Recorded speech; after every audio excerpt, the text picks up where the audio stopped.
Welcome to this edition of Strata Originals podcast.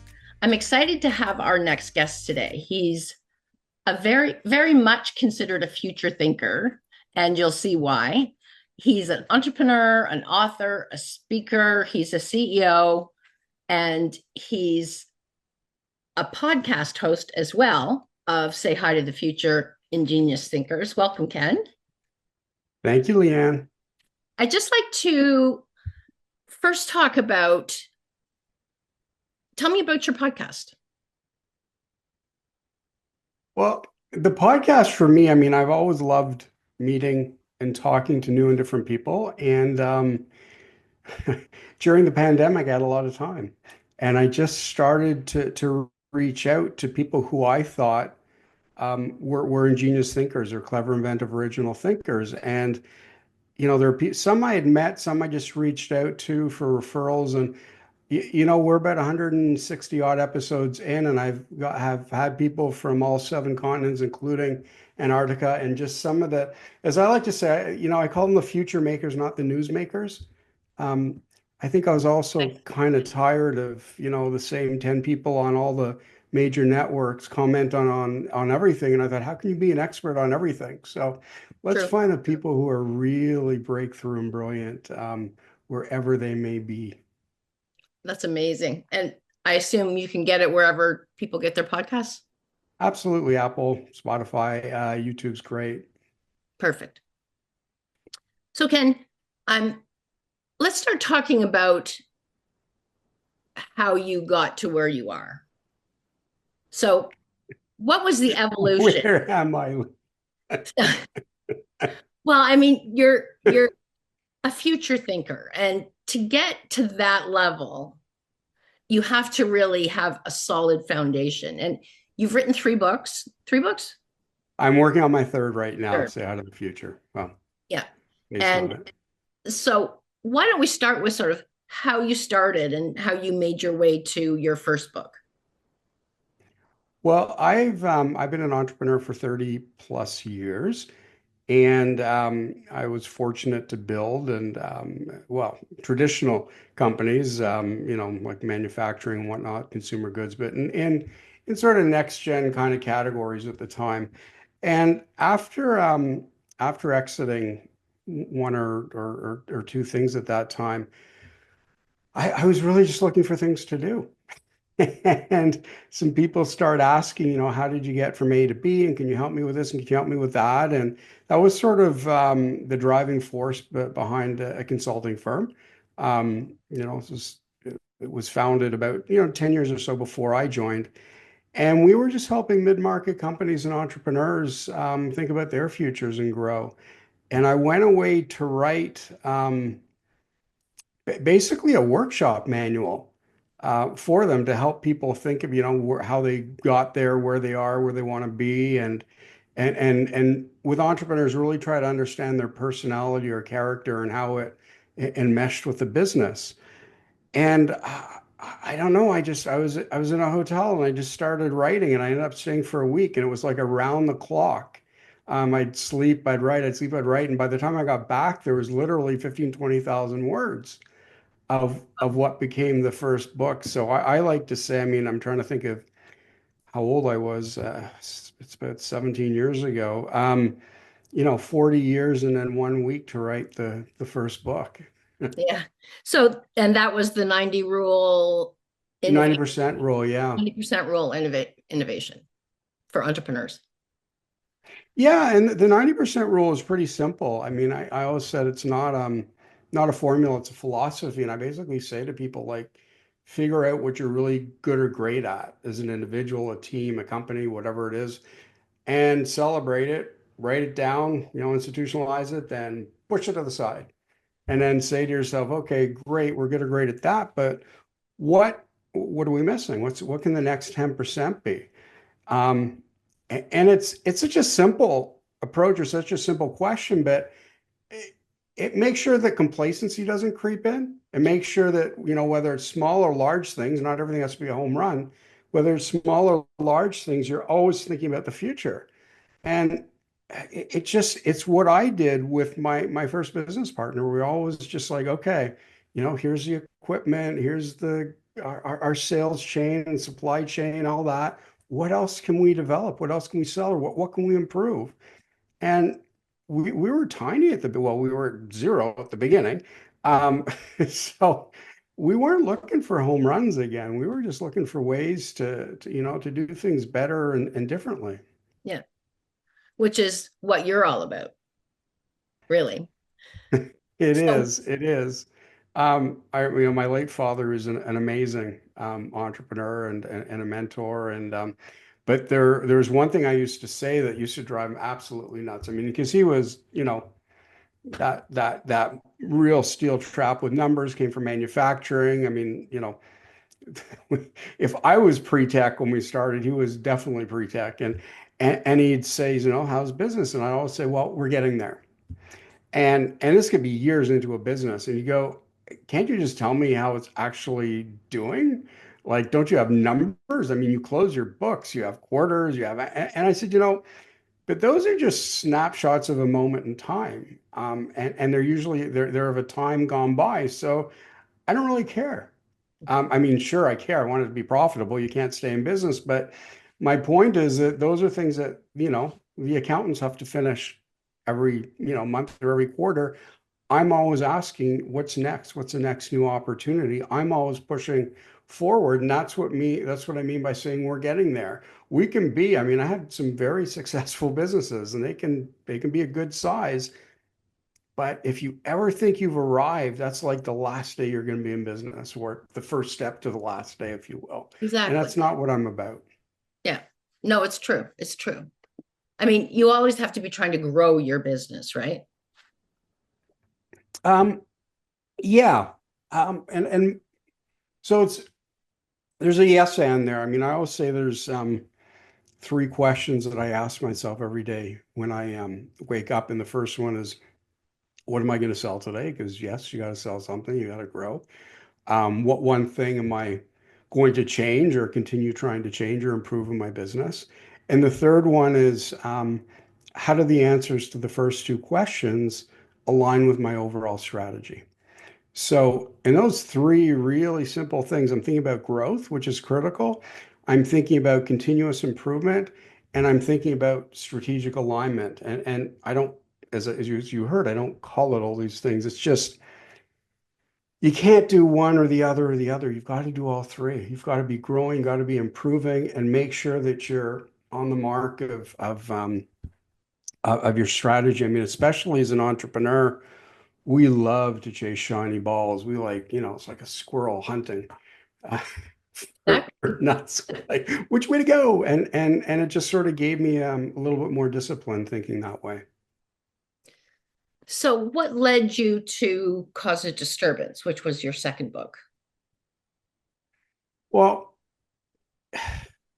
the second book really was just answering everybody's questions that I was asked between the first and the second. And the first was, it was about innovation. And obviously, so how to bring things to market and process, a way to think about it. Cause of Disturbance moved more to the continuous thinking, continuous innovation, and a lot more around the team or entrepreneurship. How do we build the right teams to bring new and different to market? But I got really lucky after the first book. I mean, I had the opportunity to speak Canada, the US, well, South America was the second book, and then over into Europe for the first and second. And you know, just it's like any kind of research. Just write down what people are asking you, and then you put it up on the wall beside you. It's no different than your customers. Put down what they're asking you for, and then figure out what 10 people have asked you for, or Yeah. 10 of the same question. And that's really how I moved from first to the second. I mean, everybody had heard so much about innovation process, but how do we get people engaged? How do we choose the right team? Because even today, people are like, oh, that person seems creative. That person has funky shoes. They should be on the innovation team, which is ridiculous, but very common. And people wanted to know a better way. And that's what I helped them through with the second one. So moving from the process in the first to the team building on the second. Yeah.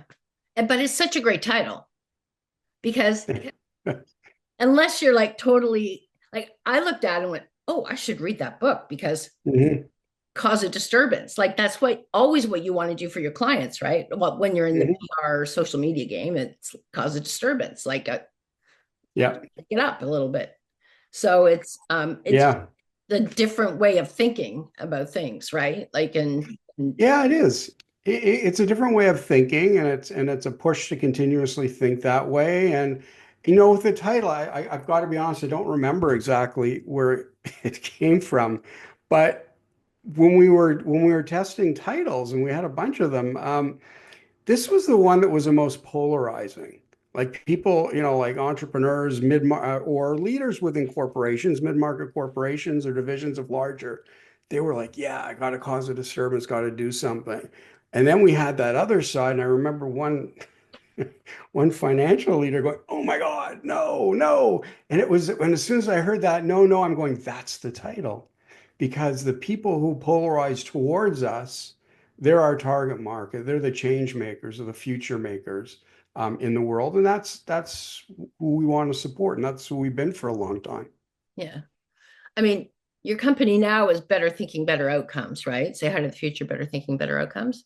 Yeah, And it's I find it interesting because I've been talking a lot lately about the shift from the industrial revolution to the digital revolution slash right. economy because the creator economy is really very isolated and it made me think of you because you work with teams to get them you know thinking better.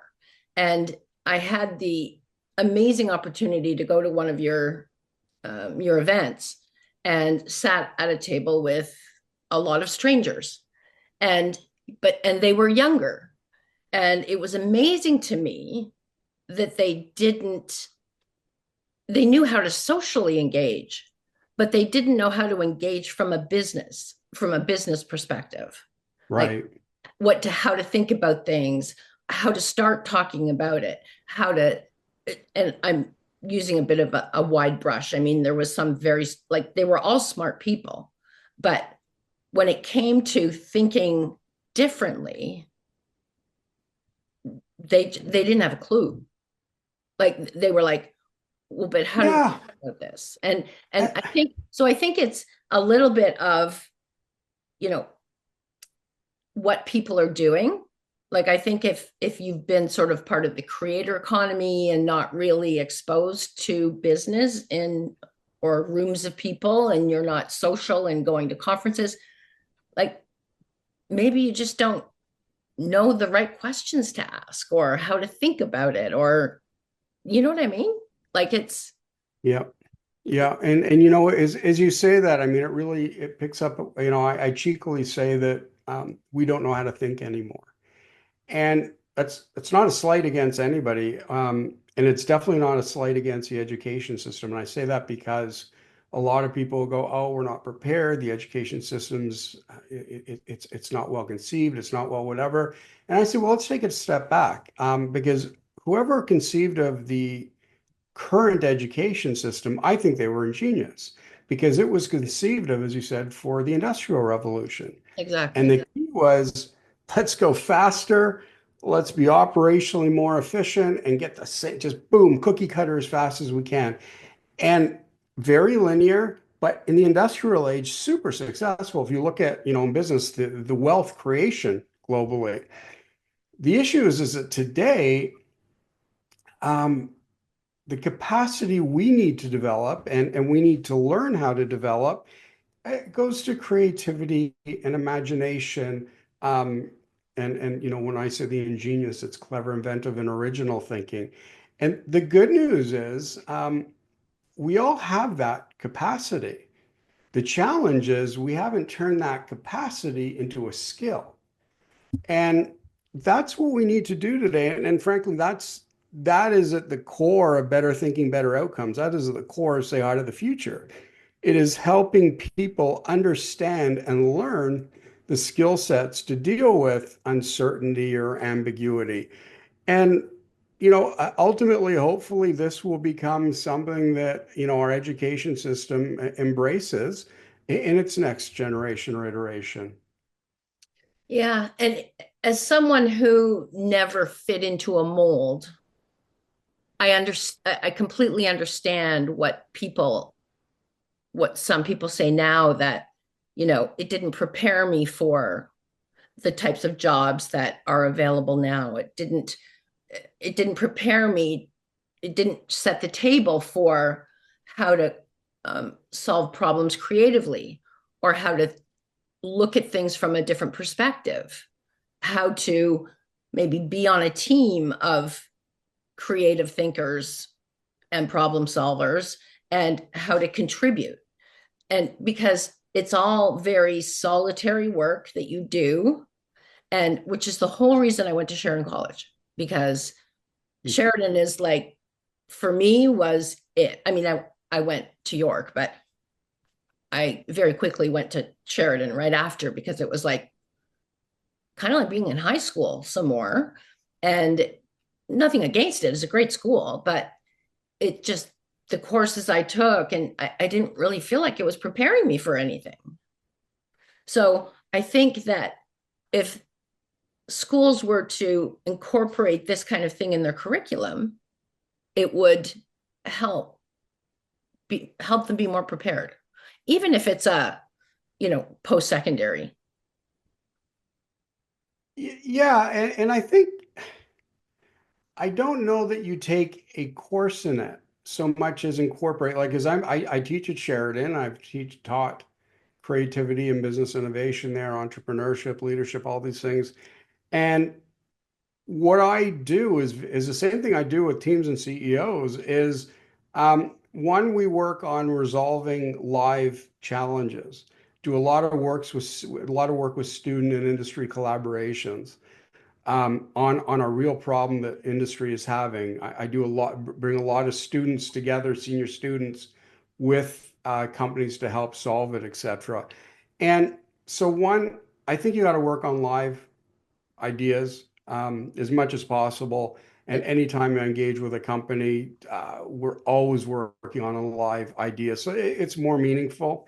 So you need to do that. Two, live ideas make you understand that the information isn't there or necessarily there. You have to go and look for it. You have to go and find it. Case studies, I find it's there. Sure, you got to research, but all the clues are there. The reality is that, there's so much uncertainty today. There's so many things we Yeah. need to figure out. And I throw people in the deep end. I mean, even in that, event that you attended. And I remember what you said. Oh, at the beginning, everyone got into the game and they were a little unsettled, a little confused what to do, even though we had said, look, there's the codes there to scan, and insights and cards. But people are so used to it's a game. Give us the instructions. Well, here's the game of reality. No more instructions.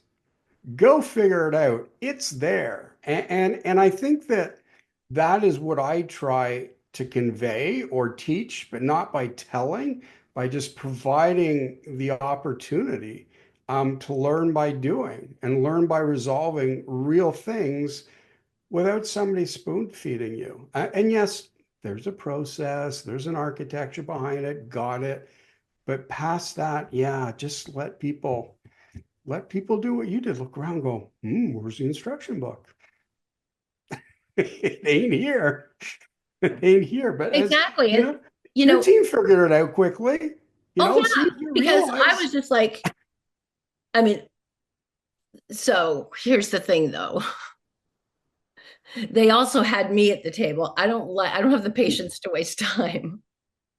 So it's like, well, we don't, I said, just pick a role. Everybody just pick a role. Doesn't matter. And I went to the table next and I said, what's our first step? I missed the instructions. I was in the washroom and they said, oh, there's no instructions, but you can scan. I said, okay, you don't have to tell me anymore. I went back to the table. I looked around and went, okay, here's where we start. And they were like, oh, cool, right? And then they got it. And we had some Hmm. really great conversations. But if I hadn't have been there facilitating, I think they still would have been talking about their kids. Well, we're there to urge people forward. We've never had a 3 hour session when where they're on their kids past a minute or two. But no, I get what you're Yeah, saying. and But I'm exaggerating, yeah, but they no, just couldn't they just didn't know where to yeah. start. That's all. Like it was, Yeah, no, I know. And you know what? But we tell people now, we tell people you're going to be a little unsettled. But the truth is, when I started my businesses, when I do things, they didn't exist. I didn't know how to do it. We were the first with, say, natural bath and body care, like on major food, drug, and mass shelves. And this is obviously, 30-ish years ago. But there was no roadmap. Nobody told us what to do. There was a landslide in the port of Vancouver when we had 40,000 wicker hearts coming in for Valentine's Day. And I would have been out of business with three little kids and a mortgage, and we would have been broke. I had to figure out how to find this stuff from, thousands of miles away and get it hand bombed up to a road. You know, yeah. I it's really important. And well, the good news is the truth is there's ways to quantitatively assess where you are today. And it's not good, bad, or yes or no kind of stuff, but it tells you where you are with your capacity to embrace uncertainty, or your comfort with uncertainty or ambiguity. And, in these larger you're at one of the public sign up type events. When we deal one-on-one, we help people understand uncertainty and ambiguity, where they lie, and there's some smart goals you can take prior to jumping in. But yeah, there's nothing wrong with having no idea what you're doing once in a Oh, while. no, 100%.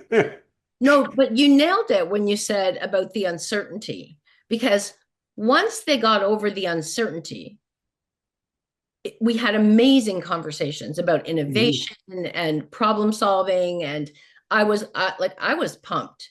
And, we had Mhm. a couple sessions when we went back to the table, and they were brilliant thinkers, but they just needed to get over that hump of Right. what are the rules? What am I allowed to say? Should I speak up? Should I, you know what I mean? So Yeah.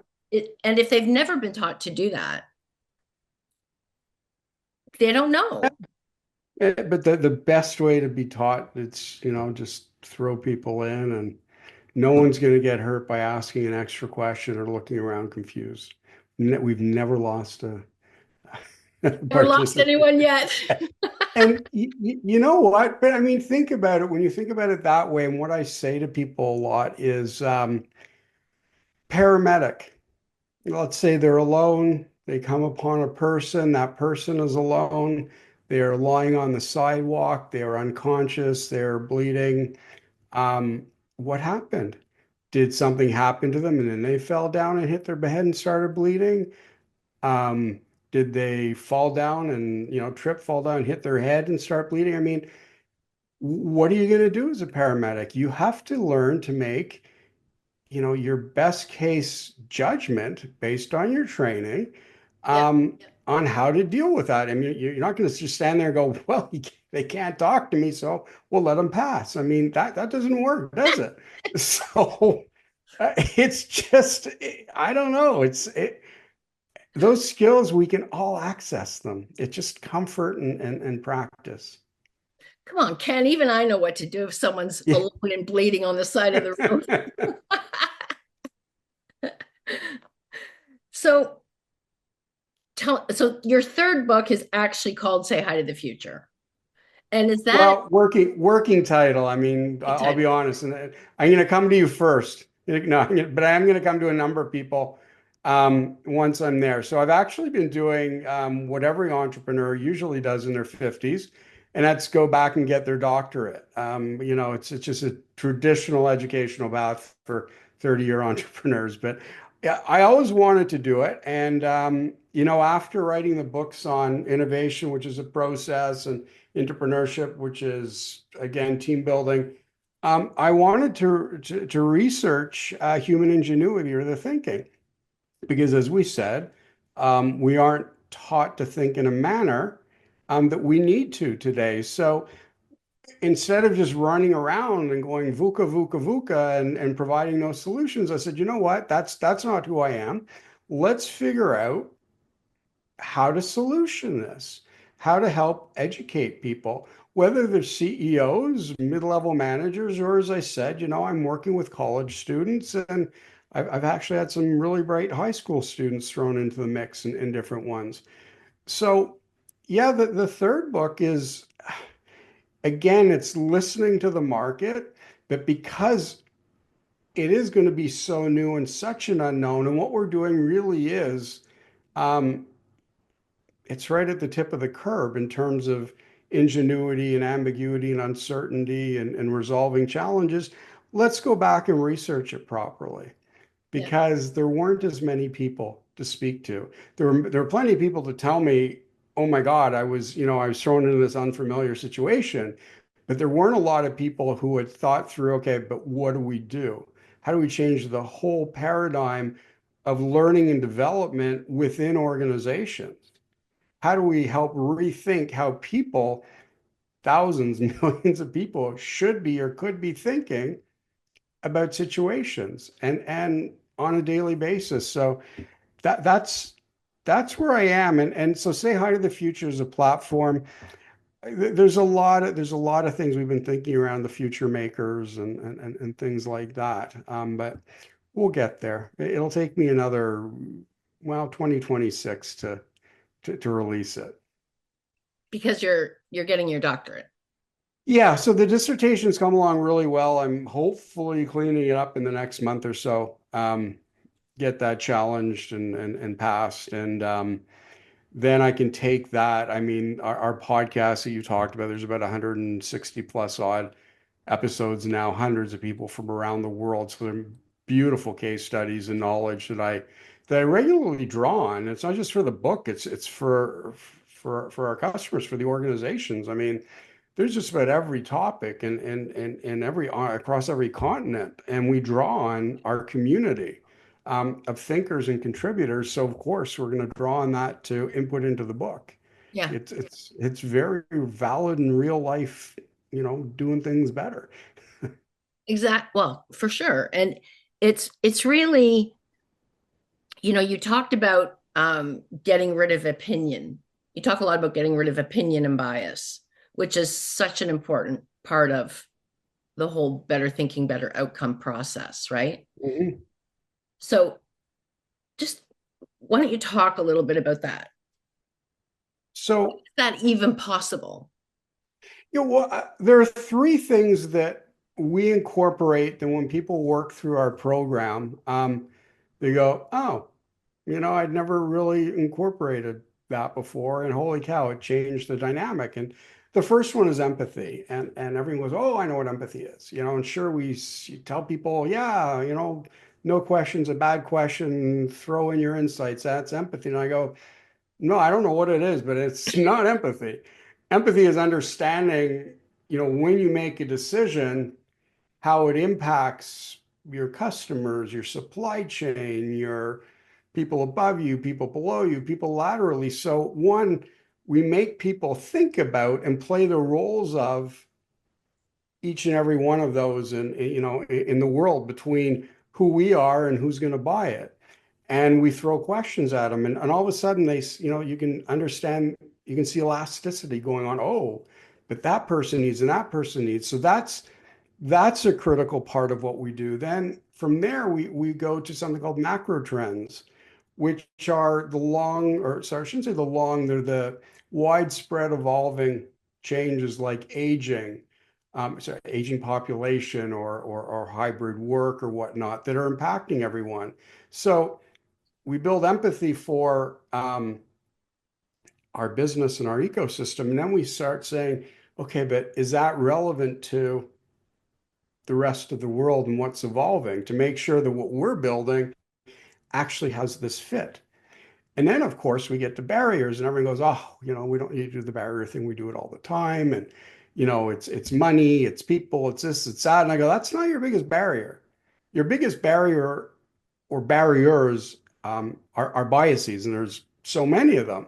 And if you can't break a bias, meaning we used to do it this way, or there's one person who's more outspoken, or whatever, you're gonna, I don't want to say you're gonna fail every time, but you're gonna fail a lot, which is probably why most people fail in bringing new things to market, or one of the main reasons that they fail.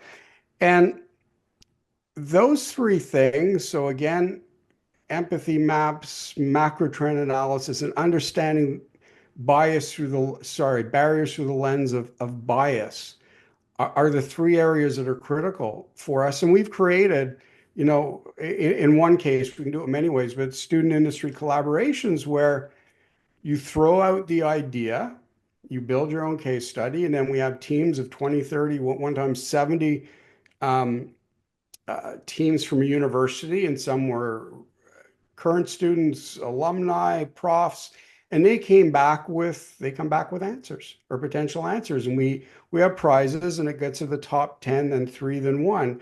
And how that one of the key biases that removes is we've done it that way, or somebody like grimaces or something like that saying, no, I don't like that idea. Oh, let's not. Oh, did you see him grimace? We can't do that idea. And we just finished up another round, and it was around AI, and the CIO, chief information officer, looked at me and he goes, Ken, I wasn't exactly sure what to expect, but I never would have expected all those ideas. And yes, by removing the bias, nobody said no to anything. And there's some things there I'm sure that we would have said no to, and they're baked into things that we've now said yes to and we're going to go forward with. And it's critical. It's a critical part of what we do, and that's why I say that this where we are now is based on decades of entrepreneurial thinking across continents. It's based on really solid research and stuff that truly is different and unique. And it's why I say it's not theater. It's the future of thinking. Yeah. Yeah. I remember you saying one thing that um something about CEOs, no box thinking, and the Wizard of Oz.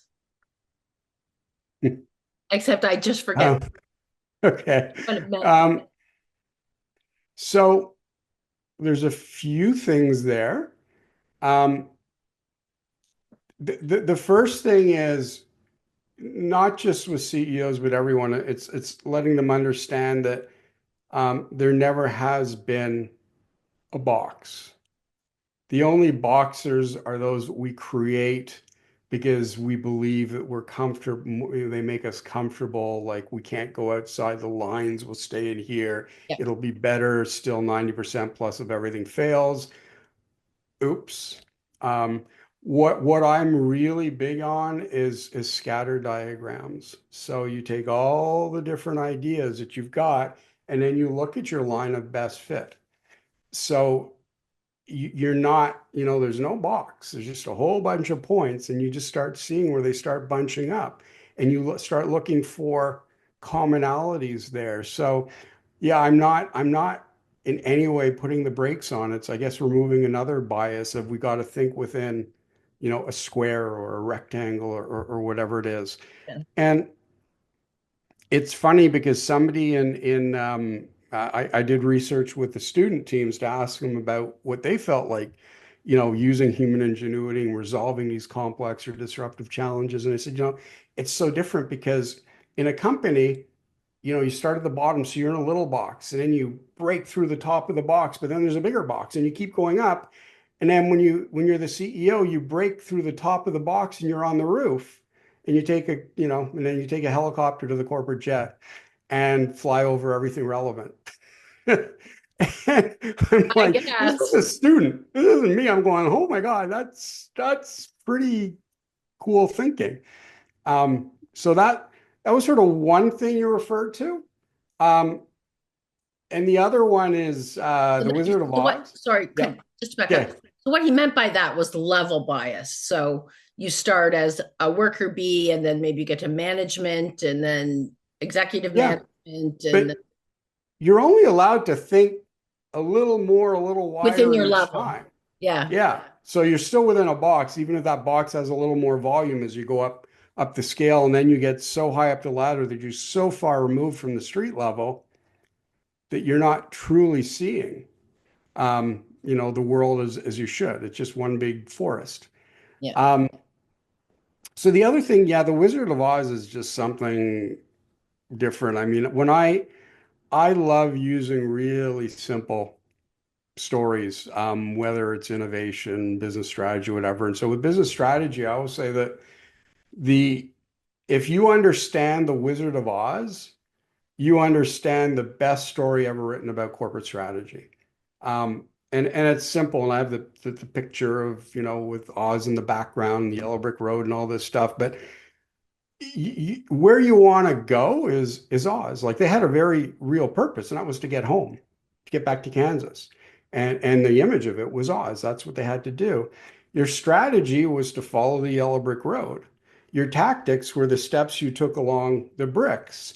Then you had challenges in the form of the flying monkeys, which will be in my head for as long as I live, and the witches. So you can just look at that and you had your different skill sets and how to work as a team because each was lacking something, but together, led by Toto, um, they found everyone needs a good dog to show them how to walk on a path. Um, they got to where they wanted to, and when they got there, it wasn't like this revelation. It was like, no, it was just step by step, and we had everything we needed. We just had to find it within ourselves. So for me, that's the greatest story ever written about corporate strategy. Yeah. Yeah. And then for me, the quote that I remember the most, well, it kind of came out of the Wizard of Oz, is the witch with her legs up saying, "It's always a good day when you don't have to release the flying monkeys." Because that's what I remember most as a kid is those flying monkeys. Because they scared me. They were brutal. No, but that's a great story. And I'm a visual person. So it really, and I've never, before you told me that a while ago, I've never ever heard of business compared to the Wizard of Oz. Just haven't. So it's a great analogy and a new spin on an old movie that Hmm. kind of scared me as a kid. So Yeah. Well, and so do some business decisions. yeah, well, that's true. Although never as much as the flying monkeys. It's true. Ken, so thank you for coming on our Strata podcast today. Are you going to be speaking anywhere anytime soon, or you don't That's a know? good I'll question. tell you what. I am speaking in a certain amount of private Right. engagements right now. I think the best way to follow me is to go to the Say Hi to the Future Ingenious Thinkers podcast. Um, and again, you find it on all platforms, or go to LinkedIn and go to Say Hi to the Future. There's everything that we write, we share, we think, announces our events and all that Yeah, stuff. perfect. That's great. Thanks for taking the time today. Thanks, Leanne.